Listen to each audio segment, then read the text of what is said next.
नमस्कार, मैं doctor Shishir Pandey, consultant neurologist, Felix hospital sector 137 Noida में आपका स्वागत करता हूं।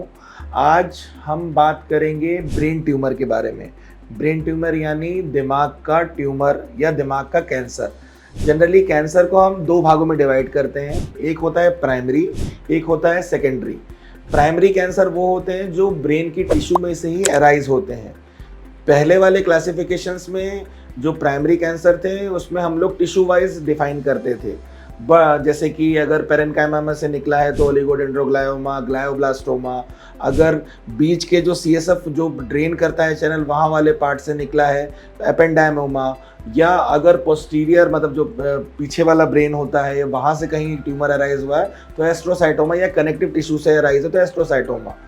एंड अभी का जो क्लासिफिकेशन है प्राइमरी ब्रेन ट्यूमर का वो WHO बेस्ड है, WHO ग्रेड 1, 2, 3 एंड 4। इसमें चौथी कैटेगरी का जो है वो सबसे मैलिग्नेंट या सबसे डेडलीस्ट ट्यूमर माना जाता है। 1 में आपका ग्रेड 1 में आपके मध्यम वाले ट्यूमर रहते हैं जो कि रेडियोथेरेपी, जनरली रेडियोथेरेपी और कीमोथेरेपी एंड जो प्रिवेंटिव सर्जरी होती है उसको रिस्पॉन्ड करते हैं। सेकेंड और थर्ड कैटेगरी में मीडियम वाले ट्यूमर रहते हैं। जो मोस्ट कॉमन प्राइमरी ट्यूमर है ब्रेन का वो अपना मेनिंजियोमा है। मेनिंजियोमा जनरली बिनाइन होते हैं, साइज ये जनरली आपको ब्रेन की साइड में एज ए वाइट एंटिटी दिखेंगे। सीटी स्कैन में भी ये डिटेक्ट हो जाता है, एक गांठ जैसा दिखता है और जनरली इसका साइज बढ़ता नहीं है। जब कोई सिंड्रोम या बाकी और कहीं बॉडी में ट्यूमर की टेंडेंसी होती है तब उसके साथ अगर ये मेनिंजियोमा हुआ रहता है जैसे तभी ये साइज़ बढ़ता है, वरना तो साइज़ नहीं बढ़ता और सेम ऐसे रहता है। इसमें जनरली ना सर्जरी की रिक्वायरमेंट रहती है, ना कीमोथेरेपी, ना रेडियोथेरेपी की। It is a benign entity. तो इसमें हमें बस खाली वेट एंड वॉच करना होता है। आपको साल भर में एक MRI या एक CT करा लेना है ये देखने के लिए कि कोई साइज़ नहीं बढ़ रहा। और ट्रीटमेंट की रिक्वायरमेंट भी जब ही पड़ती है जब ये कोई सिम्टम लाए, यानी हेडेक लाए, वॉमिटिंग लाए, ब्रेन का प्रेशर बढ़ने वाले साइन लेकर आए, तभी ट्रीटमेंट करना है। बाकी प्राइमरी ट्यूमर जो होते हैं उसमें सबसे डेडलीस्ट होता है ग्लायोब्लास्टोमा मल्टीफॉर्मी। इसको हम लोग बटरफ्लाई ट्यूमर बोलते हैं। बटरफ्लाई क्यों बोलते हैं?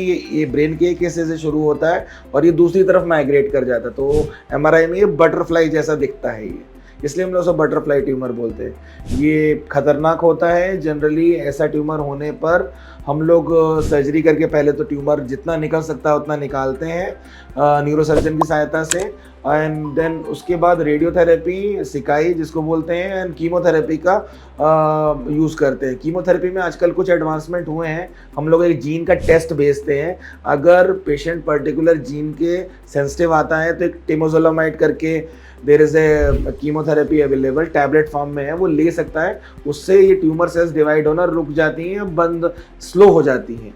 तो आदमी की लाइफ एक्सपेक्टेंसी पहले जहाँ बोलते थे ग्लायोब्लास्टोमा 4 महीने जिएगा, अगर ढंग से एंड टू एंड रिसेक्शन किया हो न्यूरोसर्जन ने और ट्यूमर सेंसिटिव आ जाए तो उसकी लाइफ 4 साल तक हो सकती है। It all depends upon surgery and this thing medicine. और दूसरे ट्यूमर भी ऐसे ही रिस्पॉन्ड करते हैं, सबके लिए कीमोथेरेपी एंड रेडियोथेरेपी अवेलेबल है। आजकल नए कार्टेल में हमारे पास there is immunotherapy available, CAR T cell therapy होती है जिसमें हम लोग पर्सन स्पेसिफिक इम्यूनोथेरेपी देते हैं। तो ये एक ब्रेस्ट कैंसर या जनरली यूज़ होती है उसके बाद, या बाकी कैंसरों के सर्वाइवल में ये एक नई होप है। दूसरा भाग है कैंसर्स का, ब्रेन ट्यूमर का, सेकेंडरी ट्यूमर्स। सेकेंडरी कौन से होते हैं? जो कि किसी और ऑर्गन का प्राइमरी वहाँ से हुआ था, वो माइग्रेट होकर ब्लड के रास्ते ब्रेन में चला गया है एंड ब्रेन में जाके बैठ गया है। तो हमें ट्रीटमेंट वही है, ज़्यादा बड़ा साइज़ होगा तो हम लोकल साइट से सर्जरी करके न्यूरोसर्जन द्वारा निकलवाएंगे। देन आफ्टर दैट जो प्राइमरी ट्यूमर है जनरली लंग से, फेफड़ों से जाते हैं ट्यूमर ब्रेन में, अपना ब्रेस्ट सर्जरी के बाद जाता है ट्यूमर, या अपना बाकी रीनल कार्सिनोमा बहुत जल्दी माइग्रेट होते हैं।